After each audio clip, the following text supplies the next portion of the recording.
Hello friends, this is Aarti. Welcome to my learning channel study class. कैसे हैं friends? उम्मीद करती हूँ आप बहुत अच्छे होंगे और आपकी स्टडी भी बहुत अच्छे से चल रही होगी दोस्तों। और आपके बाकी के घर परिवार के सदस्य और आपके मित्रगण भी बहुत अच्छे से होंगे और सभी अपनी मेहनत में लगे होंगे, क्योंकि सर्दियों के ख़त्म होते होते आपके एग्ज़ाम्स भी फिनिश हो जाएंगे और रिजल्ट भी आपके हाथों में होगा। इसलिए मेहनत करते रहिए, लगे रहिए, जुटे रहिए और मेरे साथ जुड़े रहिए दोस्तों। आइए आज हम आपके लिए लेके आए हैं एक छोटा सा वीडियो, जो टॉपिक होगा मिट्टियाँ। भारत में किस प्रकार की मिट्टियाँ मिलती हैं और किन किन मिट्टियों में क्या क्या चीज़ पाई जाती है और क्या नहीं पाई जाती है, और कौन कौन सी मिट्टियों में कौन कौन सी फसल उगाई जाती है, तो हम उस पर डिस्कस करेंगे। आप हमारे साथ बने रहिए। वीडियो को मैं ज़्यादा लंबा नहीं होने दूंगी, छोटे से छोटा होने करने की कोशिश करूंगी दोस्तों। आप हमारे साथ बस जुड़े रहिए, पेन ले लीजिए और एक कॉपी ले लीजिए और इम्पोर्टेंट चीज़ों को बस नोट करते जाइए। ठीक है, चलिए शुरू करेंगे। और जिन भाइयों बहनों ने हमारा पिछले वीडियो नहीं देखा है, तो डिस्क्रिप्शन बॉक्स में हमने उसका लिंक दे रखा है, आप वहाँ से बहुत ही आसानी से हमारा वीडियो देख सकते हैं दोस्तों। चलिए आगे बढ़ेंगे और पहला क्वेश्चन देखेंगे, रेगुर किसका नाम है? रेगुर जो है वो किसका नाम है, मतलब है कि एक मिट्टी होती है जिसका नाम जो है रेगुर है। तो कौन सी मिट्टी है उसको देख लेंगे। तो ये जो मिट्टी है आपकी काली मिट्टी है। काली मिट्टी जो है वो आपकी रेगुर मिट्टी कही जाती है। रेगुर, और इसे हम रेगड़ भी कहते हैं। रेगड़, रेगड़ के नाम से भी जाना जाता है। इसको अलग अलग क्षेत्रों में अलग अलग नाम से जाना जाता है। और इसको हम कपास की मिट्टी भी कहते हैं।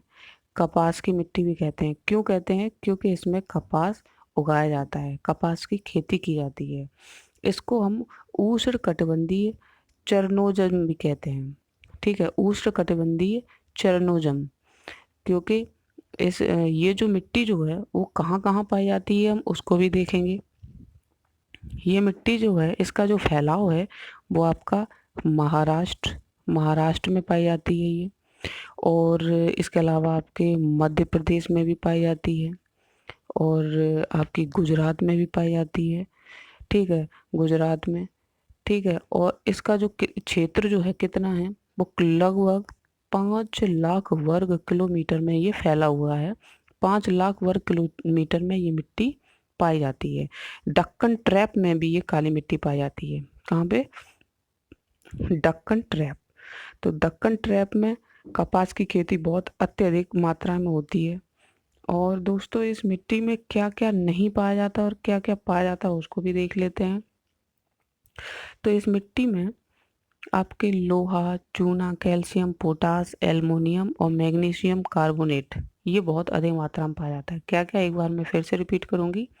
आपका लोहा, चूना, और मैं हर वर्ड को यहाँ पे मैं नहीं लिख सकती हूँ, क्योंकि वर्ड जो है बहुत बड़े बड़े हैं। बस आप बहुत अच्छे से सुनिए कि लोहा, चूना, कैल्शियम, पोटास, एल्युमिनियम, मैग्नीशियम और कार्बोनेट, ये बहुत अत्यधिक मात्रा में पाया जाता है। और इसमें नाइट्रोजन, फॉस्फोरस और जैविक पदार्थ ह्यूमस की बहुत ही कमी होती है। क्या होती है? कमी। नाइट्रोजन, फास्फोरस और जैविक पदार्थों की इसमें बहुत ही कमी होती है दोस्तों। ठीक है, अच्छा आगे बढ़ेंगे। उम्मीद करती हूँ आप बहुत अच्छे से समझ गए होंगे। आगे बढ़ेंगे, नेक्स्ट क्वेश्चन देख लेंगे। भारत की निम्नलिखित मिट्टियों में से कपास की खेती के लिए कौन सी सर्वाधिक उपयुक्त है? तो हम जानते हैं और आप भी जानते हैं। तो आपकी कौन सी मिट्टी हो जाएगी? रेगुर मिट्टी। कौन सी मिट्टी? रेगुर मिट्टी हो जाएगी, जो कपास की खेती के लिए बहुत ही प्रचलित है और बहुत ही प्रमुख मानी जाती है। आगे बढ़ेंगे, नेक्स्ट क्वेश्चन देख लेते हैं। लावा मिट्टियाँ पाई जाती हैं। तो लावा मिट्टियाँ कहाँ पाई जाती हैं? पश्चिमी भारत की जो काली मिट्टी का निर्माण जो होता है दोस्तों, वो आपके किससे होता है? लावा से होता है। लावा से। अच्छा, लावा क्या चीज़ होती है? तो लावा जो होती है वो ज्वालामुखी जब फूटती है तो उसके अंदर से जो आपका मलबा जो निकलता है वही लावा होता है। ठीक है, और जब वो ठंडा हो जाता है, जब वो ऊपर पृथ्वी पे ऊपर निकल के बाहर जब बहुत सारा इकट्ठा हो जाता है और वो ठंडा हो जाता है, तो वही आपकी काली मिट्टी कही जाती है। उसका रंग जो होता है वो काला हो जाता है और वही काली मिट्टी कही जाती है। तो ये अधिकतर कहाँ पाई जाती है आपकी, ये आपकी मालवा के पठारों में पाई जाती है, जैसे हम दक्कन ट्रैप भी कहते हैं। और दक्कन ट्रैप की काली मिट्टी का पूरा क्षेत्र जो है वो काली मिट्टी से ही भरा हुआ है, दक्कन ट्रैप का। और वहाँ पे आपकी कपास की खेती बहुत अत्यधिक मात्रा में होती है। उम्मीद करती हूँ कि आपको बहुत अच्छे से समझ आ गया होगा कि काली मिट्टी कहाँ पे पाई जाती है। दक्कन ट्रैप में पाई जाती है, गुजरात में पाई जाती है, मध्य प्रदेश में पाई जाती है और आपके महाराष्ट्र में पाई जाती है। लगभग जो आपके भारत का 5 लाख वर्ग किलोमीटर जो क्षेत्र है वो काली मिट्टी से भरा हुआ है और वहाँ पे कपास की बहुत ही अच्छे से खेती होती है। और इसमें आपके लोहा चूना, calcium, potash, aluminium, magnesium carbonate इसमें बहुत अत्यधिक मात्रा में पाया जाता है तथा नाइट्रोजन, फास्फोरस और जैविक पदार्थ इसमें नहीं पाए जाते हैं दोस्तों। आगे बढ़ेंगे और नेक्स्ट मिट्टी को देख लेते हैं। नेक्स्ट है आपकी लेटेराइट मिट्टी। तो लेटेराइट मिट्टी के बारे में हम देखेंगे क्या क्या पाया जाता है और क्या नहीं पाया जाता है, और लेटेराइट मिट्टी से कौन कौन सी फसलें उगाई जाती हैं और किन किन क्षेत्रों में ये पाई जाती है, तो इसको भी देखेंगे। तो लेटेराइट मिट्टी के बारे में हम देख लेते हैं कि भारत की लेटेराइट मिट्टियों के बारे में निम्नलिखित में से कौन से कथन सही हैं। हम कूट में जो क्वेश्चन दिया हुआ है तो हम उसको देखेंगे। ऑप्शन देख लेते हैं। वे साधारणतः लाल रंग की होती हैं, वे नाइट्रोजन तथा पोटास से संबद्ध होती हैं और उनका राजस्थान और उत्तर प्रदेश में अच्छा विकास हुआ है। इन मिट्टियों में टेपियोका और काजू की अच्छी उपज होती है। तो कूट में क्वेश्चन है तो इसका नीचे देखेंगे कौन सा ऑप्शन सही होगा, इसको देख लेते हैं। ऑप्शन आपका इसमें सी सही होगा, 1 और 4 आपका। ये जो लेटेराइट मिट्टी का जो रंग होता है दोस्तों, वो लाल होता है। कैसा लाल होता है, और लाल होता किसके कारण है, वो आपका लोहे लोहे के कारण तथा ऑक्साइड के कारण। ऑक्साइड के कारण इसका रंग जो होता है मिट्टी का लाल होता है। और ये मिट्टियाँ सामान्यतः लोहा और एल्युमिनियम से भरी हुई होती हैं, समृद्ध होती हैं। और जबकि इसमें नाइट्रोजन, पोटास, चूना और जैविक पदार्थों की कमी होती है। किन किन चीज़ों की कमी होती है, इसमें नाइट्रोजन की कमी होती है, पोटास की कमी होती है, चूने की कमी होती है और जैविक पदार्थों की भी इसमें कमी होती है। और इस मृदा का सर्वाधिक विकास जो हुआ है कहाँ कहाँ पे हुआ है, इस मिट्टी का जो विकास है वो कहाँ कहाँ पे है, तो ये मिट्टी आपकी केरल में पाई जाती है, केरल में, और महाराष्ट्र में पाई जाती है। और इसके अलावा आपकी मेघालय में पाई जाती है, मेघालय में। ठीक है फ्रेंड्स, केरल, महाराष्ट्र और मेघालय। उम्मीद करती हूँ आप बहुत अच्छे से आपको समझ आ रही होगी। बस आप हमारे साथ बने रहिए और आप नोट करते जाइए कि लेटेराइट मिट्टी केरल, महाराष्ट्र और मेघालय क्षेत्रों में पाई जाती है। ठीक है, और इसमें कौन कौन सी फसल उगाई जाती है उसको भी देख लेते हैं। तो इसमें आपकी कपास कपास उगाया जाता है और चावल उगाया जाता है और आपकी रागी उगाई जाती है, गन्ना उगाया जाता है, दालें उगाई जाती हैं और चाय उगाई जाती है, कहवा जिसे हम कॉफ़ी कहते हैं, कहवा कॉफ़ी, तथा काजू काजू। ठीक है, तो और इसके साथ आपकी टेपियोका टेपियोका भी इसी के अंतर्गत आता है, तो वो भी इसमें बहुत अच्छे से उगाया जाता है, बहुत ही प्रसिद्ध है। केरल में जो आपका टेपियोका जो पाया जाता है, जिससे हम पूरे भारत में साबूदाना खाते हैं, वो कहाँ से बनाया जाता है, आपके टेपियोका के गूदे से ही बनाया जाता है। उसकी जो जड़ें होती हैं उन्हीं के गूदे से, बहुत मोटी मोटी जड़ें होती हैं और उसी गूदे से हमें साबूदाना प्राप्त होता है। और टेपियोका जो है वो केरल का बहुत ही फेमस खाना है। तो और ये कौन सी मिट्टी में उगाया जाता है, आपकी लेटेराइट मिट्टी में ही उगाया जाता है। उम्मीद करती हूँ कि आप बहुत अच्छे से समझ गए होंगे दोस्तों। तो इसका ऑप्शन जो होगा वो फर्स्ट वाला सही हो जाएगा, और इसका ऑप्शन 4 वाला सही हो जाएगा। इन मिट्टियों में टेपियोका और काजू की अच्छी उपज होती है तथा ये साधारणतः लाल रंग की होती हैं और नाइट्रोजन पोटास की तो कमी होती है इसमें।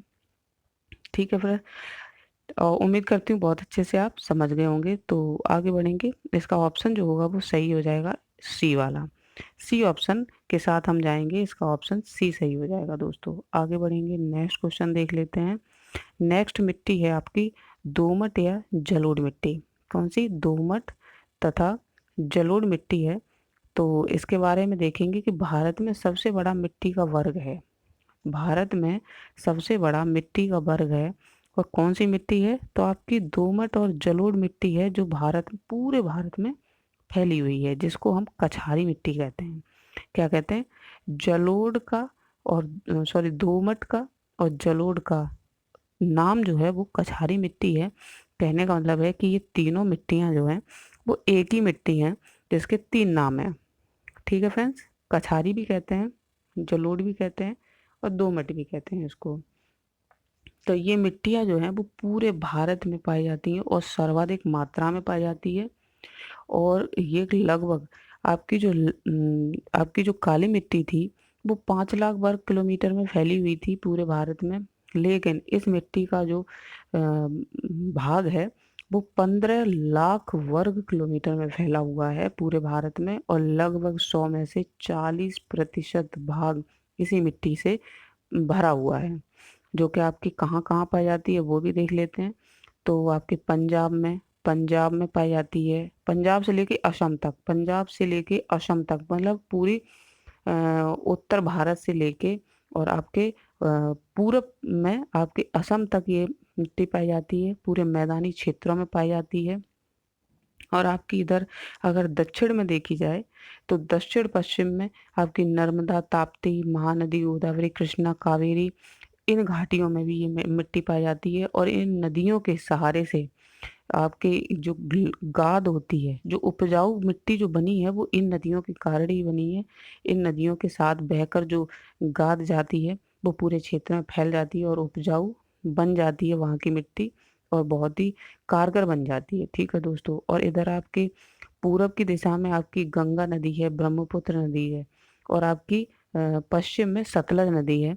तो इन तीनों नदियों के उपजाऊ गाद की वजह से पूरे भारत में, ये नदियों के कारण ही पूरे में फैली हुई है। इसका 40% पूरे भारत में फैला हुआ है आपकी दोमट मिट्टी। ठीक है दोस्तों, उम्मीद करती हूँ बहुत अच्छे से आप समझ गए होंगे।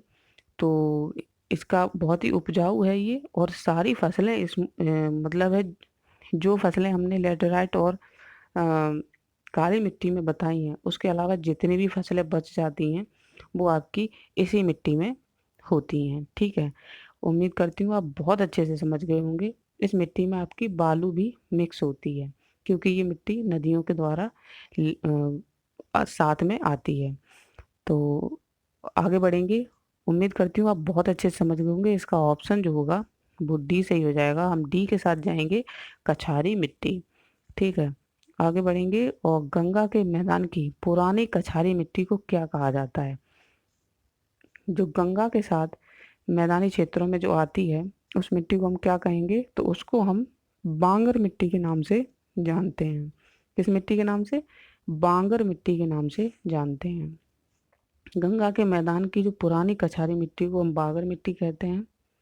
ठीक है, और इसका रंग जो होता है वो पीला पीला तथा भूरे टाइप का होता है, भूरा। तो उम्मीद करती हूँ कि आपको ये वीडियो बहुत अच्छे से समझ आ गया होगा।